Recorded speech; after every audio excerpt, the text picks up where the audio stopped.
Shalom Haverim, Bruchim Habaim, sejam bem-vindos ao canal Or HaTorá, Luz da Torá. Hoje nós estaremos fazendo alguns comentários, será um estudo muito breve relacionado com o tema voltado para o nome Yeshua, Jesus, e a terminologia conhecida como, ou a designação Deus, conforme ela aparece dentro dos textos bíblicos, como uma alternativa ou uma tradução da expressão Elohim. Nós já temos dentro do canal Or HaTorá aproximadamente 3 vídeos relacionados com o nome Yeshua e Jesus, como que se deu essa tradução ou essa adaptação do nome. Então falamos de adaptação, falamos de significados relacionados com o nome Jesus, desconstruindo principalmente algumas coisas que se fala pelas redes sociais. Então, fizemos uma abordagem dentro de uma perspectiva puramente gramatical, usando tanto a gramática grega quanto a gramática hebraica para isso. Então, vou deixar na descrição desse vídeo aqui os links, né, referente a esses materiais. Eu lhe aconselho a estar assistindo após assistir esse material, para que você venha compreender melhor aquilo que nós estaremos abordando aqui. Antes de iniciarmos esse tema, eu te convido a fazer a sua inscrição no canal Or HaTorá, Judaísmo Nazareno, caso ainda você não seja inscrito, para que possa receber as notificações de todos os materiais que eventualmente nós estaremos postando aqui, como temos postado semanalmente, de 2 a 3 vídeos por semana. Então faça a sua inscrição, não deixe de compartilhar e curtir os nossos materiais. Vamos lá.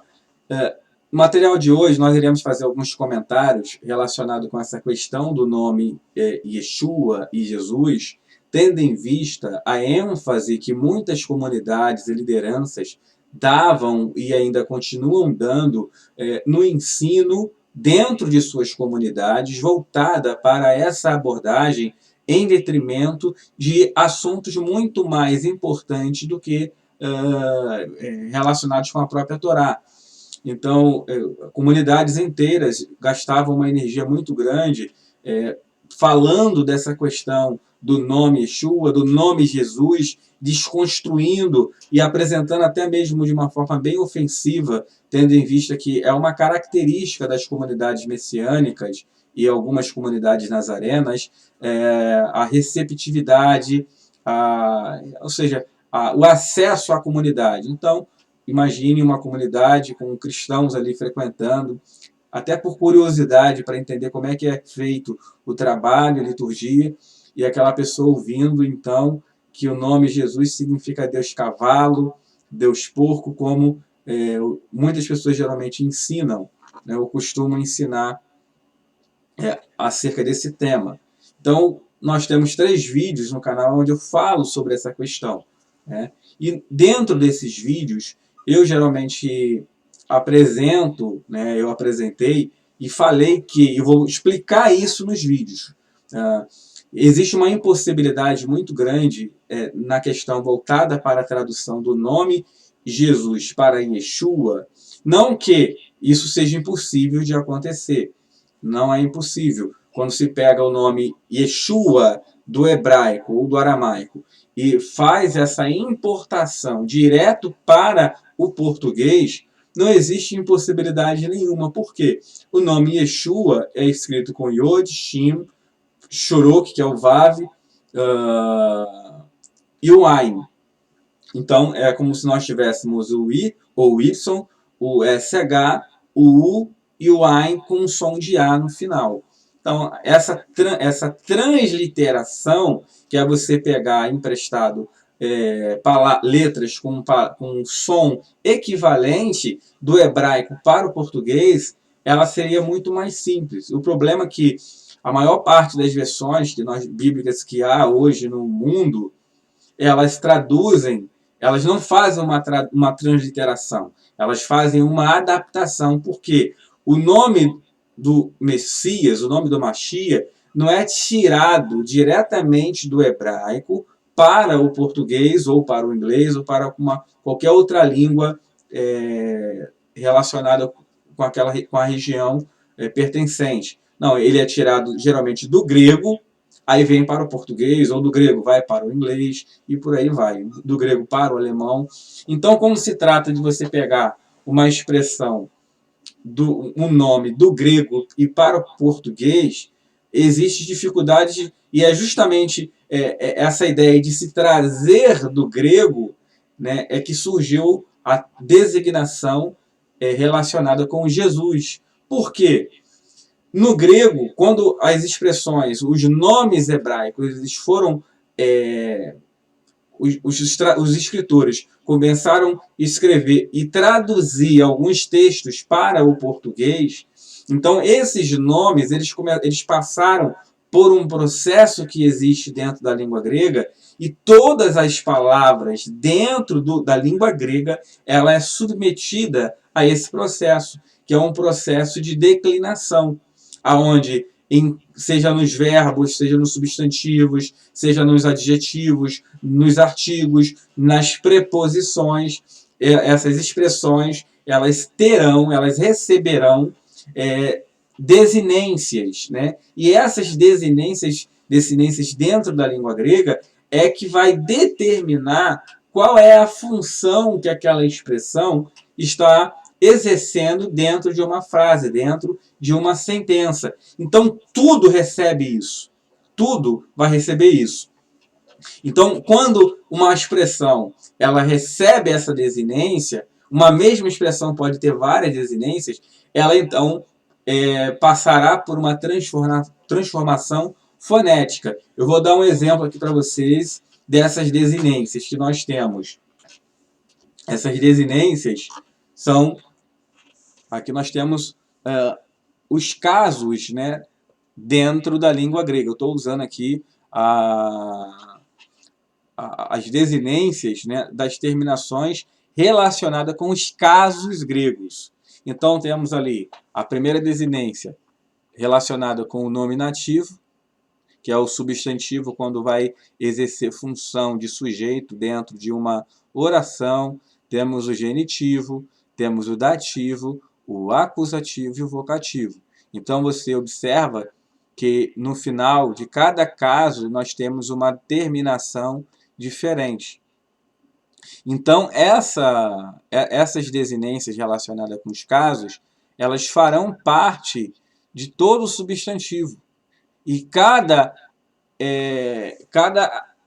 ação, né, ou função que o substantivo ele exercer dentro de uma oração, ele vai receber uma terminação deste caso diferente. Então, se ele estiver exercendo a função de sujeito dentro de uma oração, ele receberá a terminação do nominativo.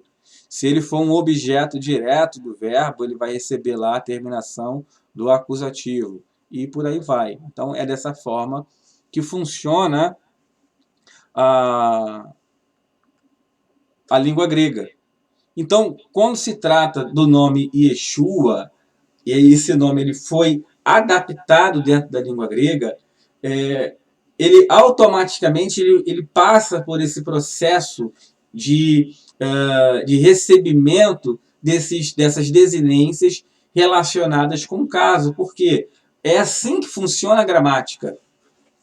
Por isso que nós falamos, e eu ouço muitas pessoas falarem sobre isso nas redes sociais, não existe transliteração do hebraico para o grego. O que foi feito uma adaptação do nome. Né? Não há como você fazer uma transliteração, porque se houvesse uma transliteração do hebraico para o grego, nós pronunciaríamos no grego da mesma forma que pronunciamos em hebraico. Yeshua. Pronunciaríamos dessa forma. Só que não há, por conta da estrutura gramatical da língua grega relacionada com essas terminações relacionadas com os casos dentro da língua grega. Agora, se fosse pego diretamente do hebraico para o português, né, as sociedades bíblicas elas poderiam fazer isso. Eu não sei qual seria a dificuldade. A dificuldade seria, eu acredito, a principal dela seria financeira, por ter que mudar basicamente milhões e milhões e milhões de textos bíblicos e versões bíblicas que há por todo o mundo. Então, as sociedades teriam um gasto gigantesco com isso. A versão do David Stern, que é um judeu messiânico, ele utiliza, né, a pronúncia hebraica, basicamente, de todos os nomes, inclusive do nome do Mashiach, né, Yeshua, o nome do nosso Salvador. Então, agora, o nome, ao fazer essa adaptação do hebraico para o grego, o que aconteceu com o nome? O nome ele perdeu basicamente o significado que ele tinha na língua hebraica. E Yeshua, né, tudo na língua hebraica tem uma raiz lexical que nós chamamos em hebraico de shoresh. Então, todos os nomes têm. Então, para que eu saiba qual o significado de um nome hebraico, eu preciso conhecer esse shoresh, essa raiz. E, geralmente, no hebraico, uma raiz ela é composta de, basicamente, 3 consoantes. Essas 3 consoantes que compõem o nome do Mashiach é Yod, Shin e Ain, né? Que forma o verbo hebraico, conforme ele é listado nos dicionários hebraicos, que é o verbo Yashá, que significa ele salvou dentro do tronco Kal, na língua hebraica. E esse verbo ele é o verbo que faz parte do nome do Salvador. Então, o nome do Salvador está relacionado com salvação. E quando ele vai para o grego, ele perde esse significado. Por quê? Porque o nome do Salvador no grego não contém nada relacionado, não contém no seu nome, na língua grega, Jesus, a sua raiz, que ela tinha no hebraico relacionado com salvação, ela se perde. E essa mesma raiz na língua grega, ela não é relacionada com salvação, ela também não tem. Então o nome do Mashiach relacionado dentro da língua grega, ela perde essa raiz que nós iremos mostrar agora para vocês. Aqui nós temos a divisão que geralmente alguns apresentam acerca do nome Yeshua ou Jesus para dar a tradução de que Deus é porco, como alguns apresentam. Então, geralmente, observem que eles fazem essa seguinte divisão. Nós temos ali a primeira letra, o iota, o eta, aí temos um tracinho, que é onde eles dividem, né? Então, essa primeira divisão, geralmente, eles traduzem como Deus. E a segunda, sus, eles traduzem como porco, né? Ou cavalo em hebraico. Porém, essa divisão do nome, ela é uma divisão que não está apropriada. Por quê? Vou explicar isso para vocês. Ela não está apropriada por quê? Porque essa divisão ela não corresponde à forma como geralmente a gramática grega ela divide. Ie, sus, não é essa divisão. Na língua grega existe uma coisa chamada de tema. O que é o tema? O tema é a mesma coisa que nós falamos em hebraico e chamamos de raiz, que é shoresh. Assim como em hebraico um substantivo ele tem um shoresh, na língua grega o nome, um substantivo, ele também tem um tema, que seria o equivalente à raiz lexical. E a raiz lexical do nome Jesus no grego, né, que é ies, ela não tem nenhum significado. A raiz do nome, se vocês assistirem os outros vídeos que nós gravamos, vocês verão, a raiz do nome Jesus não tem nenhum significado. Então, não tem nem significado positivo nem negativo, muito menos negativo. Isso significa, então, que eu posso falar o nome Jesus? Não, depende. Né? Depende. Eu acredito que nós devemos ser flexíveis nessa questão. Por exemplo, eu não vou citar o nome Jesus dentro de uma comunidade judaica, conhecendo eu o nome verdadeiro, conhecendo o nome original. Eu acho que para quem não conhece o nome verdadeiro, a pronúncia original do nome, é uma coisa. Quando você passa a conhecer a pronúncia original, eu entendo que aquela forma é a original e essa forma original carrega todo um significado, eu não vejo por que não pronunciar o nome do Mashiach dessa forma, relacionada com o seu nome original, o seu nome verdadeiro.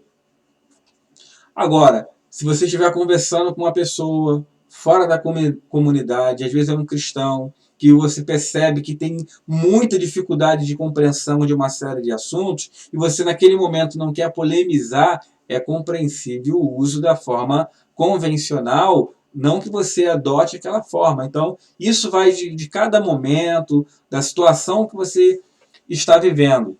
O que eu gostaria de destacar nisso tudo é que existe sim, e independente dos significados negativos que muitos neófitos, né, no assunto e leigos no assunto concedem ao nome para negativar o nome, apresentar o nome demonizando até o nome, independente disso, há sim uma teologia por trás de cada um dos nomes, né? Nós temos Yeshua e nós temos Jesus. A ideia do Jesus, conforme nós vemos ele apresentado dentro do segmento cristão, através das lentes teológicas, é de um Messias que veio e acabou com a religião judaica, fundou uma nova religião, e nós temos diversos vídeos falando sobre isso no canal. O quanto que a lei judaica, ela criminalizaria uma pessoa por criar um judeu, por criar uma outra religião. Então, se Yeshua de fato houvesse criado uma outra religião e vindo contra a sua tradição, a tradição do seu povo, ele de fato ele estaria incorrendo em crime dentro daquela comunidade, dentro daquela sociedade no primeiro século, que estava submetida, os judeus, por mais que eles estivessem ali como uma espécie de vassalo de Roma, eles estavam submetidos à lei judaica, então um judeu ele não poderia transgredir essas leis. Então a crucificação seria justificável, o que não foi, o que não é. Então a ideia do Jesus é justamente de um Messias que vem justamente para destruir a tradição, que vem para destruir as festividades, que vem para destruir a lei, os profetas, que vêm para anular tudo e fundar uma religião com uma perspectiva inaugural. Então, por isso que quando eu entendo, né, a questão que está por trás do nome Jesus, não é só uma questão de nome, é uma questão também de conceito, né, de cultura relacionada com aquilo ali. Então, existe uma complexidade, eu devo entender essa complexidade, devo entender também as limitações daqueles que ainda não têm uma mente aberta para compreender o assunto, só que o que está por trás do nome Jesus, né, é muito mais do que apenas um fator histórico. Né? É claro que quando nós falamos de Jesus dentro de uma visão secularizada, existe o mito criado pela tradição, pela religião, por Roma, e existe aquele histórico, que nós sabemos que, na verdade, esse histórico não é o Jesus, é o Yeshua, né? Mas os textos apresentam ele exatamente dessa forma. Então, não deixe de assistir esses materiais que nós temos tratando sobre o nome. Então, a ideia por trás de cada um dos nomes, Yeshua, o que está por trás do nome Yeshua? Não é só a questão do nome, é a sua essência. Ele é um judeu, foi circuncidado ao 8º dia, comia caché, participava das festividades judaicas, dos chamados Moedim. Ele não veio para negar, nem para destruir, nem para anular a Torá, nem para ensiná-la de forma errada. Ele veio para completar a Torá e levar as pessoas até a própria Torá. Veio para planificar a Torá, trazer o conhecimento verdadeiro. Então ele não veio com a proposta que é apresentada dentro de uma visão teológica já desde o início do segundo século, não tem nada a ver. Então não deixe de assistir esses vídeos, eu acredito que vai enriquecer muito você, caso tenha alguma dúvida sobre o assunto. Uma outra questão muito importante é que existe uma dificuldade muito grande dentro de algumas comunidades, não são poucas não, durante o serviço, quando se vai realizar o trabalho, seja o trabalho de Shaharit, o trabalho de Minha, o trabalho de Avit, de pronunciar o nome, porque o Sidur, geralmente, alguns Sidurim trazem, né, a expressão Deus, né, onde nós temos a expressão o tetragrama, o nome do Eterno, o nome do Salvador. Geralmente, quando essas traduções são feitas em português, nós temos ali a expressão Deus.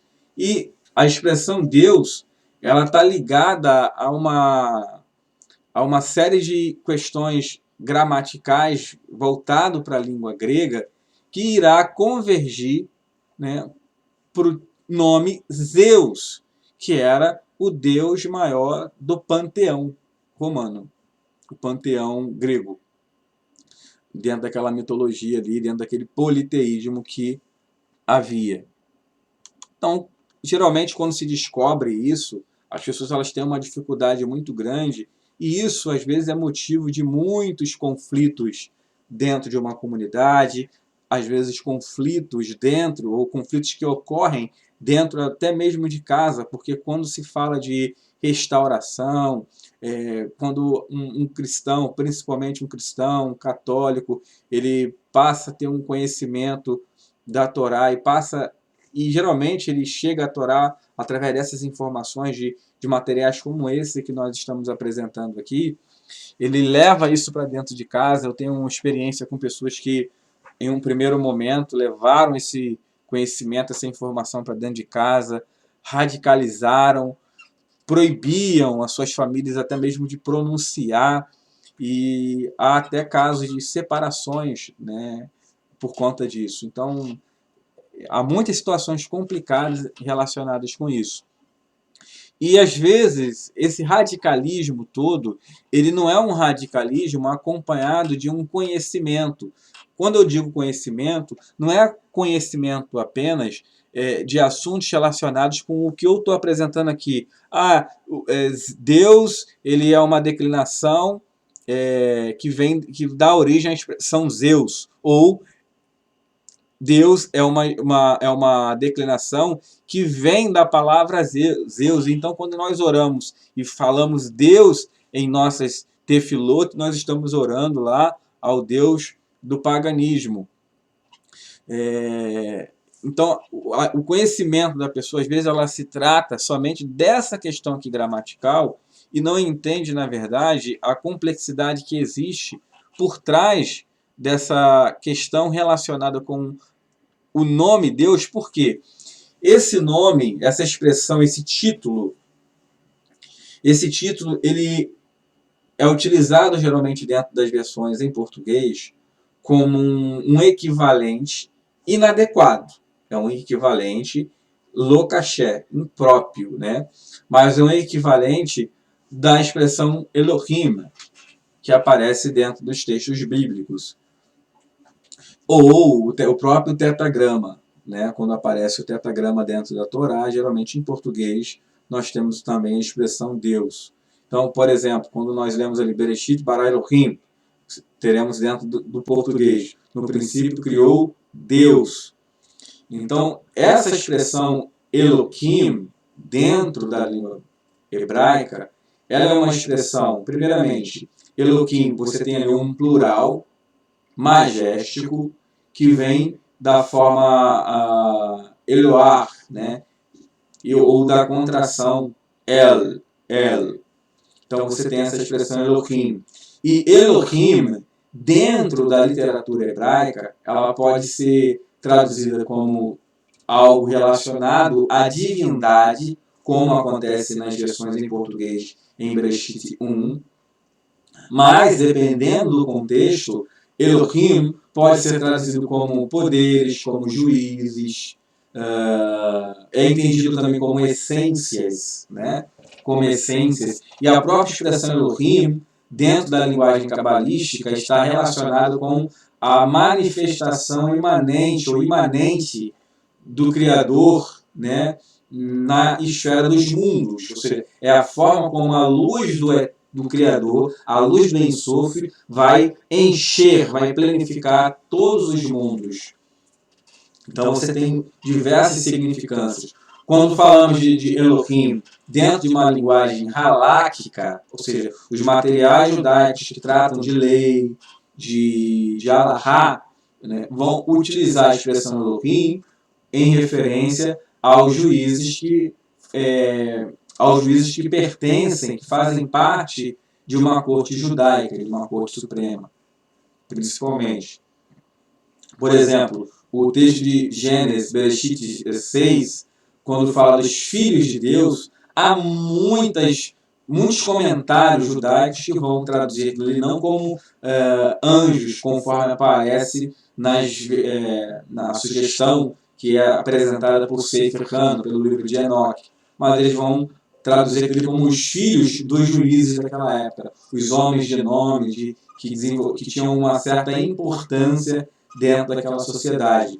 Então, a expressão Elohim, ela está relacionada com juiz, com essência, com poderes. Ela não tem nada a ver com algo ligado à luminância, à radiância, como é o caso de Deus. No entanto, Elohim é utilizado também dentro do texto hebraico em referência à divindade, ao divino, ao Criador. Então, é natural que as versões que foram criadas, que foram feitas e traduzidas dentro de outros idiomas, que não estão totalmente familiarizados até mesmo com a cultura judaica, a cultura hebraica, eles vão utilizar como referência uma expressão relacionada com uma divindade suprema, mas dentro da sua concepção cultural. Dentro da sua concepção cultural. Não que a pessoa, ela às vezes esteja orando, por exemplo, eu não acredito que um cristão, quando ele faz uma tefilá, uma oração, ele está orando a Zeus, a que a sua mente está ligada. Ele está orando, a mentalidade dele, o entendimento, a kavaná dele é ao Criador de todas as coisas. Ainda que ele não faça isso com o entendimento que um judeu faz. Então, existem muitas dificuldades. Né? O que nós estamos comentando aqui é justamente para que é muito fácil, às vezes, radicalizar tudo. Impor situações como às vezes eu vejo pessoas impondo, mas ao mesmo tempo se fechando para um diálogo, para uma conversa, né? E às vezes a pessoa ela faz imposições e não conhece a fundo aquilo da qual ela está impondo, aquilo a qual ela está buscando praticar e impondo com que outras pessoas praticam. Eu conheço, não são poucas pessoas que impõem essas situações, que trazem esse tipo de ensino e nem hebraico conhece. Não conhece nada de hebraico. Não está nem apto a discutir o assunto, mas quer ensinar sobre isso. Né? Quer demonizar tudo e quer criticar uma pessoa ou outra que às vezes utiliza de flexibilidade na hora de usar essas terminologias. Então a ideia aqui é mais um bate-papo, uma conversa relacionada com essa questão, apresentando algumas dificuldades. Eu espero que você tenha gostado desse material, não deixe de curtir, compartilhar esse vídeo e acesse, caso você queira uma abordagem mais gramatical sobre o assunto, mais técnica, eu estarei deixando na descrição desse vídeo os 3 vídeos relacionados com o nome do Mashiach. Fiquem na paz, que o Eterno venha abençoar cada um de vocês, que a luz de Mashiach e Yeshua venha iluminar a sua casa, a sua vida e suas famílias, e até o próximo material. Shalom, shalom.